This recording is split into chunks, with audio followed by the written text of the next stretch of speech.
Bom dia a todos.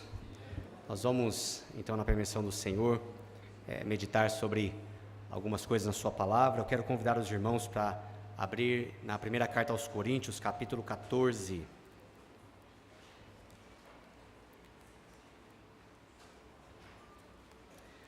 Primeira carta de Paulo aos Coríntios, o capítulo 14.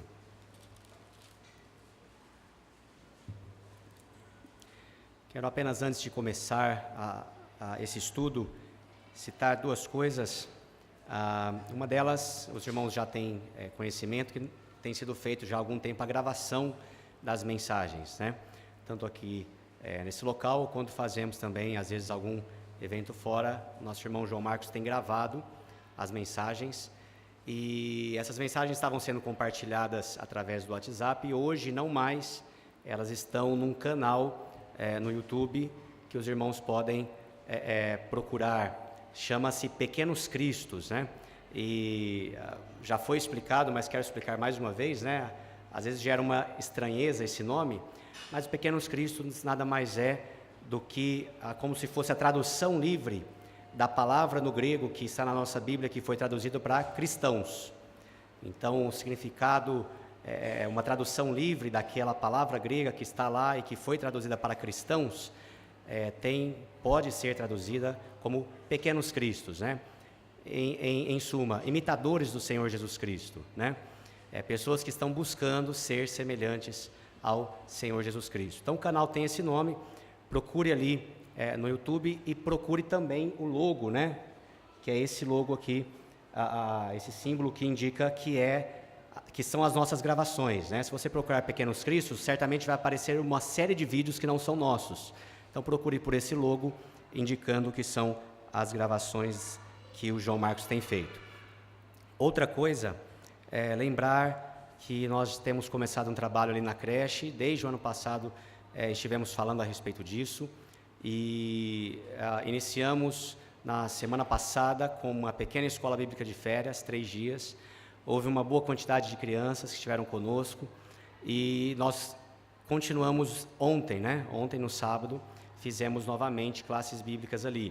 Estamos usando um material que alguns irmãos conhecem, chamado Hora Bíblica, para ensinar a palavra de Deus para essas crianças. Então, orem por esse trabalho. No próximo sábado não haverá, mas no dia 11 não haverá, né? Mas no dia 17 pretendemos continuar com esse trabalho. Pedimos que os irmãos orem a respeito disso. Eu vou pedir para algum dos irmãos abaixar um pouquinho o som, que está dando um pouquinho de eco aqui e me atrapalha bastante, né? A minha voz eu sei que não é muito agradável, né? Às vezes eu escuto a gravação da minha voz no celular, alguma coisa assim, e me incomoda, né? Eu prefiro não ouvir, é um pouco fanho, né? Mas, e aí quando eu escuto o retorno, me incomoda bastante, a minha voz, imagina, né? Então, 1 Coríntios capítulo 14, nós vamos ler a partir do versículo 26 até o versículo 40. 1 Coríntios 14, de 26 até o 40. Que fazer, pois, irmãos? Quando vos reunis, um tem salmo, outro doutrina, este traz revelação, aquele outro língua, e ainda outro interpretação. Seja tudo feito para edificação. No caso de alguém falar em outra língua, que não sejam mais do que 2, ou quando muito 3, e isto sucessivamente, e haja quem interprete. Mas não havendo intérprete, fique calado na igreja, falando consigo mesmo e com Deus. Tratando-se de profetas, falem apenas 2 ou 3, e os outros julguem. Se, porém, vier revelação a outrem que esteja assentado, cale-se o primeiro, porque todos podereis profetizar um após outro, para todos aprenderem e serem consolados. Os espíritos dos profetas estão sujeitos aos próprios profetas, porque Deus não é de confusão, e sim de paz. Como em todas as igrejas dos santos, conservem-se as mulheres caladas nas igrejas, porque não lhes é permitido falar, mas estejam submissas, como também a lei o determina. Se, porém, querem aprender alguma coisa, interroguem em casa seu próprio marido, porque para a mulher é vergonhoso falar na igreja. Porventura a palavra de Deus se originou no meio de vós, ou veio ela exclusivamente para vós outros? Se alguém se considera profeta ou espiritual, reconheça ser mandamento do Senhor o que vos escrevo. E se alguém o ignorar, será ignorado. Portanto, meus irmãos, procurai com zelo o dom de profetizar, e não proibais o falar em outras línguas. Tudo, porém, seja feito com decência e ordem. Nós lemos esse texto porque nós gostaríamos de, nessa manhã, comentar um pouco com os irmãos a respeito da necessidade de ordem nas reuniões da igreja. Nós tivemos aqui uma reunião, né, com os professores da escola dominical e com alguns irmãos que participam das aberturas, com a ideia de fazer alguma programação para esse ano, pegar algumas sugestões, e foram levantadas, e já haviam sido levantadas também, algumas colocações dos irmãos com relação a algumas coisas que nós podemos melhorar no tocante às nossas reuniões. Essas observações, né, não são nada de extraordinárias, né, são coisas simples, coisas até elementares, que servem para os irmãos e servem para mim, né, servem para todos nós. Então, percebemos que há algumas sugestões a ser dadas para os irmãos que fazem a abertura, né, inclusive eu. Há algumas sugestões para os irmãos que pregam a palavra, e há algumas sugestões que servem para toda a igreja. Então, essas sugestões que são específicas para os irmãos que abrem a reunião ou que transmitem a mensagem, serão dadas diretamente a esses irmãos, né, de maneira geral também. São orientações que servem para todos os irmãos que estão incumbidos dessas responsabilidades. Mas lembramos também que havia algumas orientações que poderiam ser passadas para toda a igreja, de modo a ajudar na organização das nossas reuniões. E eu avisei os irmãos, né, na semana retrasada, que iria aproveitar então essa oportunidade. Nós iremos trazer um estudo da Palavra de Deus com respeito à ordem no culto, e no final eu gostaria de apresentar então essas sugestões, né? Então nós vamos fazer uma pequena divisão, né? Faremos agora um estudo desse tema maior, que é a necessidade de ordem e a importância dessa ordem nas reuniões, e no final são apenas algumas sugestões. Nós estamos fazendo uso, ou tentando fazer uso do bom senso, né?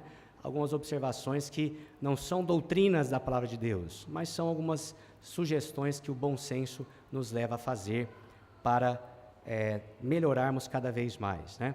Não estamos dizendo que nós estamos fazendo uma bagunça aqui, né? Graças a Deus, Deus tem nos abençoado, tem dado sabedoria aos irmãos, e nós temos tido sempre boas reuniões. No entanto, reconhecemos que sempre há espaço para melhorar, e sempre haverá. Então, essas sugestões que serão dadas não são as últimas, né? E nós sempre poderemos retornar e dar ainda outras sugestões com relação a esse assunto. Então, primeiramente, vamos falar um pouco da importância da ordem nas reuniões da igreja. O último versículo que nós lemos, o apóstolo Paulo diz que tudo, porém, seja feito com decência e ordem. Por que a ordem é algo tão importante nas reuniões da Igreja de Deus? Eu queria dar pelo menos 2 motivos. O primeiro deles é que a ordem, ela é um resultado, ela evidencia a reverência e o temor da nossa parte para com Deus. A reverência e o temor que são devidos a Deus. A Bíblia nos ensina que nós devemos temer a Deus. E quando nós nos reunimos, nós estamos nos reunindo para prestar um culto a Deus, para apresentar louvor e adoração a Deus, e nós estamos nos reunindo para exercitar os nossos dons, de forma que a igreja seja edificada e o nome de Deus seja glorificado por isso. Veja que nós estamos nos reunindo na presença de Deus, para cuidar das coisas de Deus. Logo, é natural que nós apresentemos às nossas reuniões a reverência e o temor devidos ao nosso Deus. Há alguns textos na Bíblia que às vezes nós não gostamos muito de citar, né? Porque falam de Deus de uma maneira como nem sempre nos agrada ouvir. Nos agrada muito ouvir a respeito de Deus, que é amor, né? E é verdade, devemos sempre falar que Deus é amor, a Bíblia assim o diz. Sempre gostamos de ouvir e é agradável ouvir a respeito da graça de Deus, da sua misericórdia. Mas a palavra também fala da santidade de Deus e fala que Deus é um Deus temível e terrível. Esse termo também é usado. E não é tão agradável ouvir sobre essas coisas, né? Mas é necessário ouvir. E o Salmo 90, o versículo 11, por exemplo, Moisés está ali fazendo uma oração a Deus. Eu gostaria que nós lêssemos esse versículo, Salmo 90 e o versículo 11.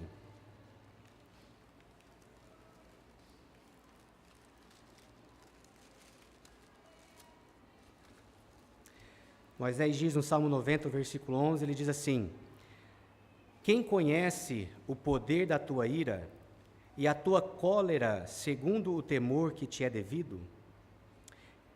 Quem conhece o poder da tua ira e a tua cólera segundo, ou seja, de acordo com o temor que te é devido? Moisés está lembrando, está falando com Deus e está lembrando a nós de que nós devemos temer a Deus, reverenciá-lo. Ele é um Deus que tem sim uma ira santa, uma cólera também santa, e nós devemos temer a esse Deus. O Salmo 76 e 7, eu quero apenas citar aqui, diz: tu sim és terrível, se te iras, quem pode subsistir à tua vista? Então esse mesmo Deus de amor, graça e misericórdia é um Deus que os irmãos que foram usados para redigir esse texto sagrado olharam para Deus, e aqui o salmista está dizendo: tu és terrível. Como assim? Ele está olhando para Deus e está vendo um Deus feio? Não, ele está pensando no poder, na grandeza de Deus, na sua santidade, na sua ira quando ela se manifesta, e é algo terrível, é algo para se temer. Quando nós nos reunimos, nós estamos na presença desse Deus, que é um Deus terrível e temível. Então nós devemos trazer à nossa memória a grandeza e a majestade do nosso Deus. Devemos trazer também à memória, como o nosso irmão Juliano bem citou hoje na ceia, a nossa pequenez, a nossa inutilidade, a nossa pecaminosidade. E diante dessa visão de que Deus é grande, majestoso, santo e perfeito, nós somos pequeninos, miseráveis pecadores. Isso traz temor ao nosso coração. E nós poderemos lembrar de vários exemplos na palavra de Deus, de pecadores como nós, que viram um pouco da glória de Deus, e eles ficaram atemorizados. Às vezes nós não manifestamos esse temor e essa reverência quando nós nos reunimos. Nós agimos como se não estivéssemos reunidos para tratar das coisas de Deus. Lá em Eclesiastes, capítulo 5, diz: guarda o teu pé quando entrares na casa de teu Deus. Quero deixar bem claro que este local aqui não é a casa de Deus, né? O escritor ali está dizendo do templo, onde eles consideravam ser a casa, a habitação de Deus, mesmo sabendo que Deus não podia caber naquela casa, né? Mas eles chamavam ali da casa de Deus, a casa do Senhor, o templo do Senhor. Ele diz: guarda o teu pé, ou seja, toma cuidado, tenha uma postura de reverência, tenha uma postura de respeito quando estiver ali no templo, na presença do Senhor. Este local não é a casa de Deus, mas a Bíblia nos diz, o apóstolo Paulo escrevendo a Timóteo, diz que nós somos a casa de Deus. E nós estamos aqui, a casa de Deus, reunidos. A casa de Deus está aqui reunida, né? Para tratar das coisas de Deus, para compartilhar da palavra de Deus, para cantar louvores a Deus. Então nós devemos manifestar, sim, essa reverência e esse temor que são devidas ao nosso Deus. Um outro motivo ainda dentro desse motivo, gostaria apenas de citar 1 Coríntios, nós lemos o capítulo 14 e o versículo 33, que diz que Deus não é Deus de confusão, né? Esse mesmo Deus que é temível e a quem nós devemos manifestar toda a nossa reverência e o nosso respeito, não é um Deus de confusão. Logo, nas nossas reuniões, nós devemos cuidar e zelar para que não haja nenhum tipo de confusão. Um segundo motivo que mostra que a ordem no nosso culto, a ordem nas reuniões, ela é importante, é que a ordem contribui para a edificação da igreja. Um dos objetivos da reunião é a edificação da igreja. Quando nós nos reunimos, vários irmãos estão exercitando aqui o seu dom, o dom que Deus repartiu a cada um. E ao falar sobre os dons, aqui mesmo no capítulo 14, onde Paulo está tratando de alguns dons, o dom de línguas, o dom de profecia, Paulo por diversas vezes fala desse objetivo do exercício dos dons, que é a edificação da igreja. Desse objetivo da reunião da igreja, né? Nós lemos no versículo 16, ele diz, quando vos reunis, né? Um tem salmo, outro doutrina, este traz revelação, aquele outra língua, ainda outro interpretação. Quando vos reunis, há uma série de coisas a serem feitas e os irmãos estão exercitando o dom que Deus deu. Agora ele completa dizendo, seja tudo feito para edificação. Se você observar desde o começo do capítulo 14, no versículo 3, ele fala que o que profetiza fala aos homens edificando, exortando e consolando. No versículo 4, fala que o que profetiza edifica a igreja.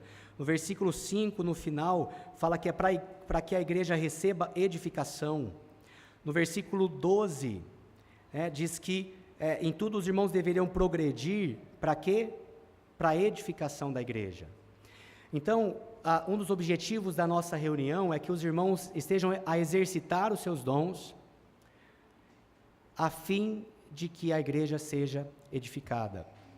Nós poderemos ver outros textos, né? Ainda 1 Coríntios capítulo 12, o verso 7, também falando a respeito dos dons espirituais, diz assim, a manifestação do Espírito é concedida a cada um visando um fim proveitoso. Então, espera-se no exercício dos dons, não só aqui na reunião, mas também na reunião da igreja, espera-se tirar proveito deste momento. Em Efésios capítulo 4, o versículo 12, diz também que Deus repartiu os dons a cada um dos irmãos para que esses dons sejam colocados em prática com a finalidade do aperfeiçoamento dos santos, para que haja edificação do corpo de Cristo. Então perceba que todos os textos que falam a respeito dos dons sempre apontam para a necessidade de que, ao exercitar o dom, a igreja seja edificada, os irmãos sejam aperfeiçoados e possamos tirar proveito desse exercício. E nas nossas reuniões, os irmãos estão exercitando os seus dons. Um irmão toma a palavra e dá uma mensagem de exortação, um outro traz ensino, um outro traz uma mensagem de consolação, um outro traz a mensagem do Evangelho, e os irmãos estão colocando em prática os seus dons, e espera-se a edificação da igreja. O que a ordem tem a ver com isso? Tudo. Se nós não tivermos ordem no exercício dos dons, o aproveitamento será prejudicado. Os irmãos deixarão de ser melhor aperfeiçoados, e o corpo de Cristo deixará de ser edificado. Aliás, é por isso que Paulo está dando algumas instruções aos coríntios, no uso do dom de línguas e no uso do dom de profecias, porque nós inferimos a partir do texto que esses irmãos estavam a falar todos juntos. Quando alguém falava em línguas, o outro também queria falar junto, e não havia intérprete.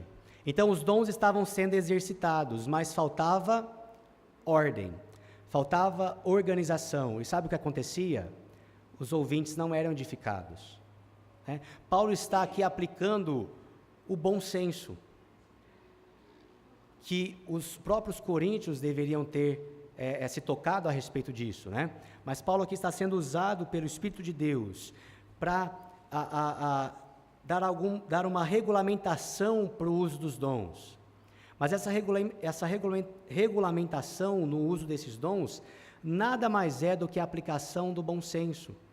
Imagine ali na igreja de Corinto um irmão levantando, falando em outras línguas, e de repente um outro irmão levanta junto com ele, falando em outra língua, e não há quem interprete. Ninguém entendeu nada, ninguém foi edificado, a não ser aqueles que falaram.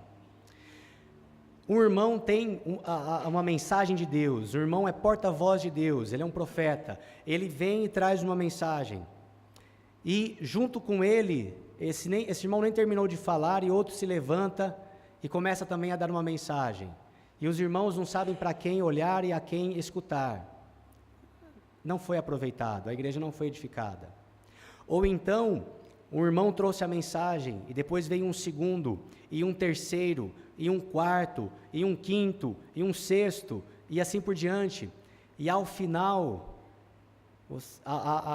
algum irmão ali de Corinto diz: então, irmão, que bela mensagem ouvimos hoje, O que foi mesmo que aquele primeiro irmão falou? Não houve proveito, há um excesso de informação. Nós somos pessoas limitados na nossa capacidade de absorver informação. Então parece algo simples, mas Paulo precisou escrever a respeito disso.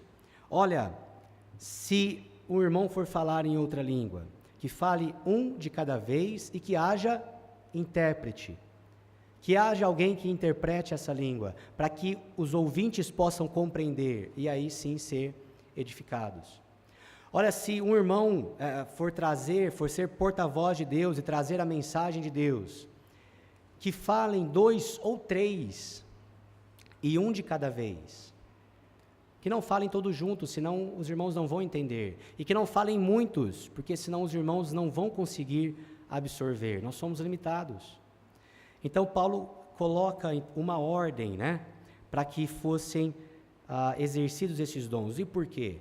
A fim de que aquele momento fosse proveitoso, a fim de que os irmãos fossem aperfeiçoados, a fim de que houvesse edificação da igreja. Então a ordem ela é importante, não só no exercício desses dons, mas de modo geral nas nossas reuniões, porque ela contribui para que possamos alcançar esse objetivo, o objetivo da edificação dos irmãos.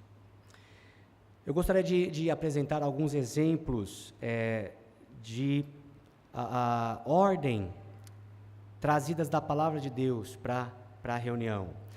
Os primeiros 2 exemplos são de coisas bastante objetivas, são padrões que Deus estabeleceu para serem observados quando nos reunimos, Não são apenas a aplicação do bom senso, a fim de organizar as coisas, mas são padrões, doutrinas bíblicas a respeito daquilo que deve acontecer quando nós nos reunimos. E nós costumamos chamar isso de princípios bíblicos de reunião. Eu gostaria de chamar aqui do padrão que Deus estabeleceu para que pudéssemos cumprir nas nossas reuniões. O primeiro deles seria a liderança no culto, a liderança no momento da reunião. E a Bíblia nos ensina que essa liderança deve ser exercida pelos varões, pelos homens. No texto que lemos, 1 Coríntios capítulo 14, lá no versículo 33, a segunda parte, Paulo vai dizendo: como em todas as igrejas dos santos, conservem-se as mulheres caladas nas igrejas, porque não lhes é permitido falar. E no final do versículo 35, diz: porque para a mulher é vergonhoso falar na igreja. Esse mesmo princípio é apresentado em 1 Timóteo, no capítulo 2, o versículo 8, também o versículo 11 e 12, eu gostaria de ler juntamente com os irmãos, 1 Timóteo, capítulo 2,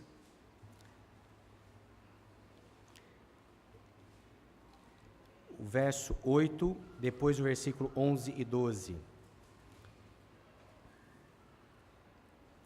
Paulo escreve assim a Timóteo: quero, portanto, que os varões orem em todo lugar, levantando mãos santas, sem ira e sem animosidade.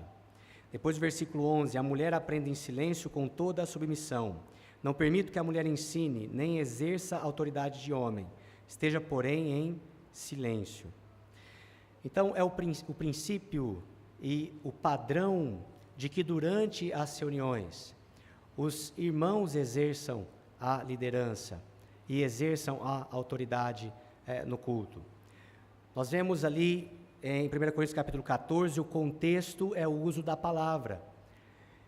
Lembra que Paulo está falando sobre o falar em línguas, né? Sobre o falar.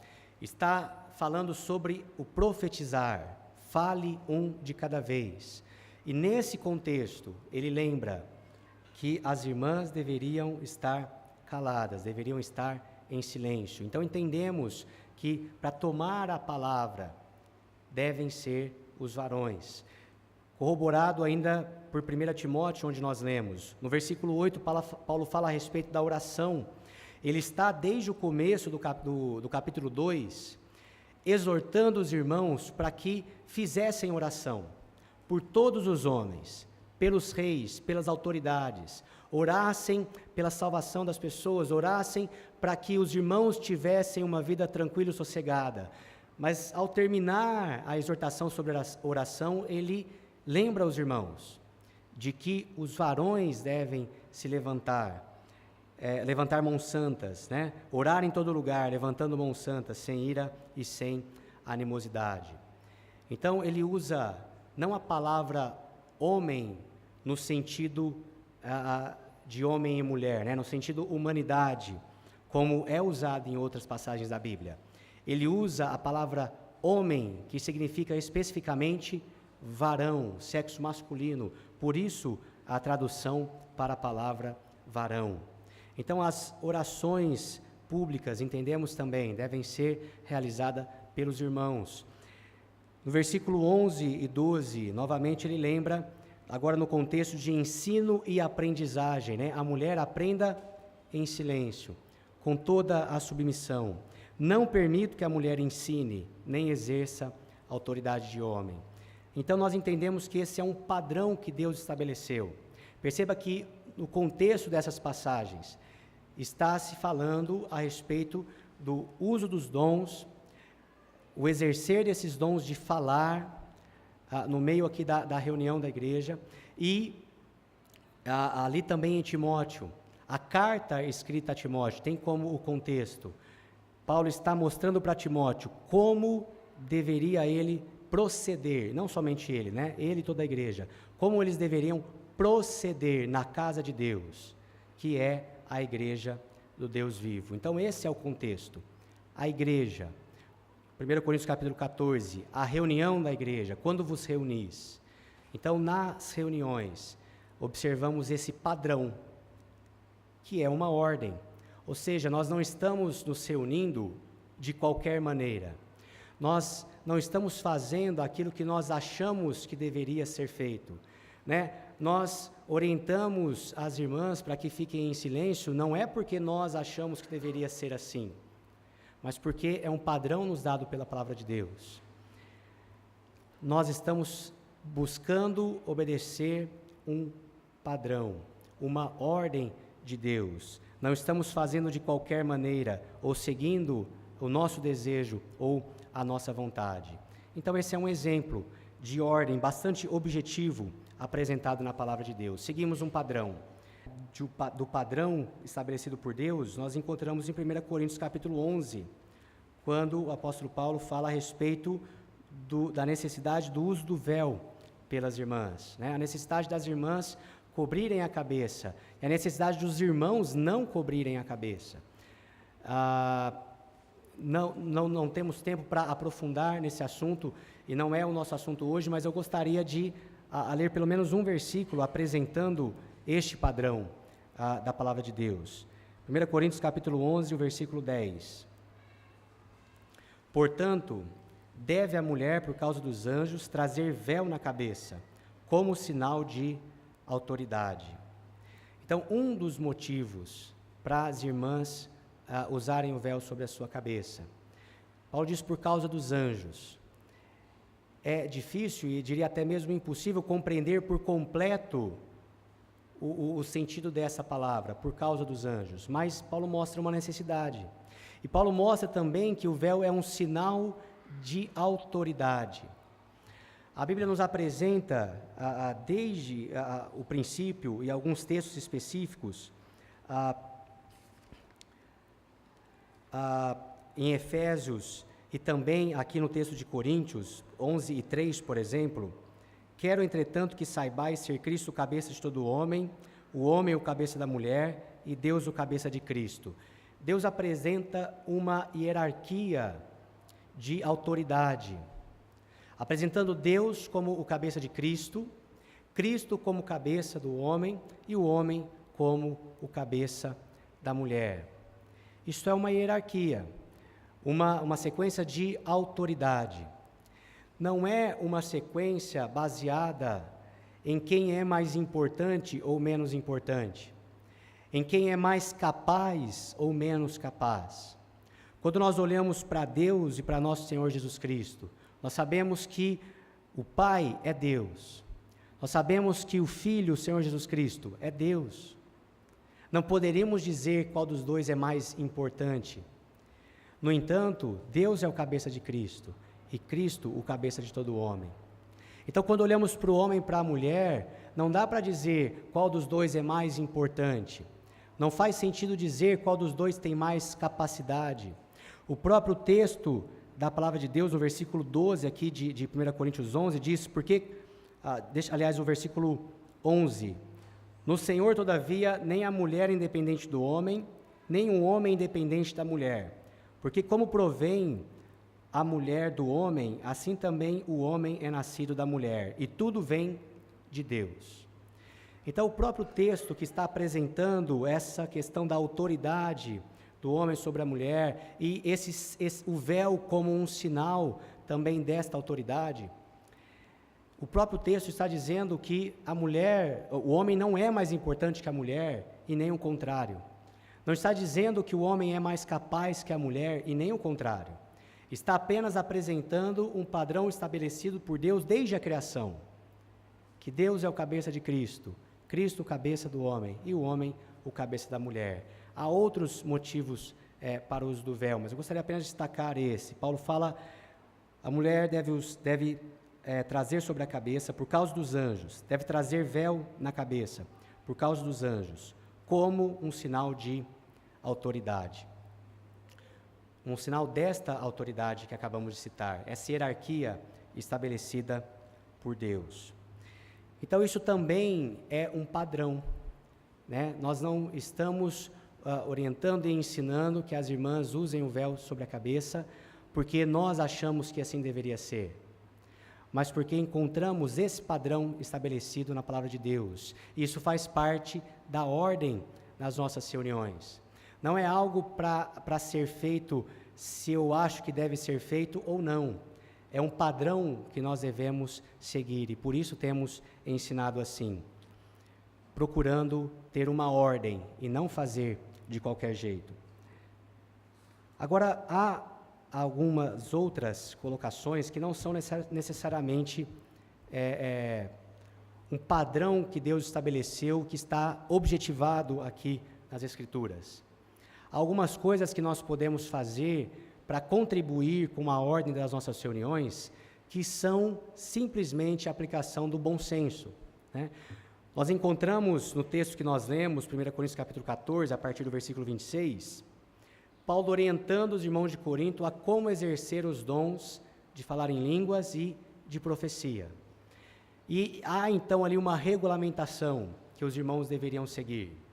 Mas nós percebemos também que essa regulamentação, ela, embora seja a instrução do Espírito de Deus através de Paulo, ela é também o uso do bom senso, como nós já citamos aqui.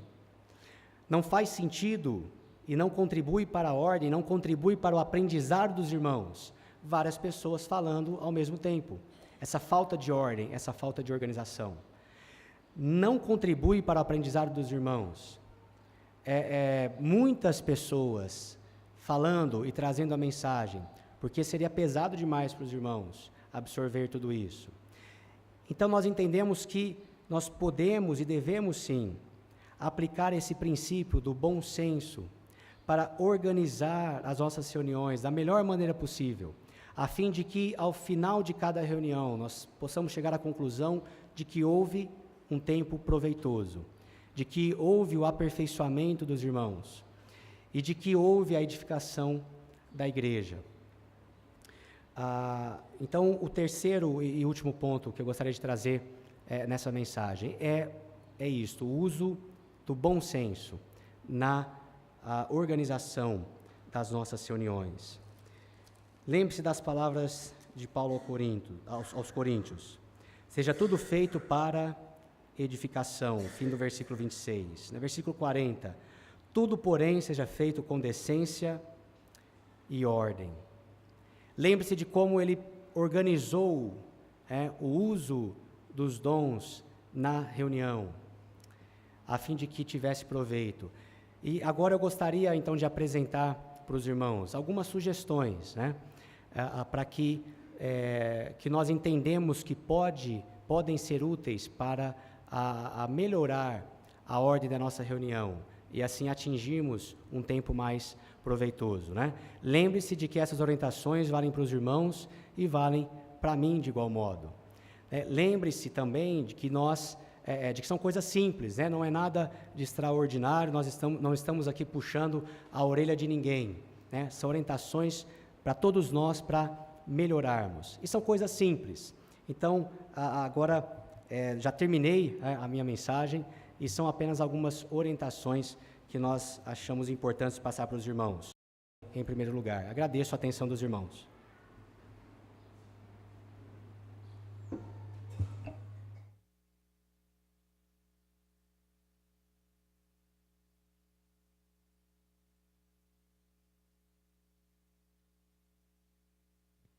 Mais uma vez, queremos nessa manhã agradecer a todos que estiveram conosco,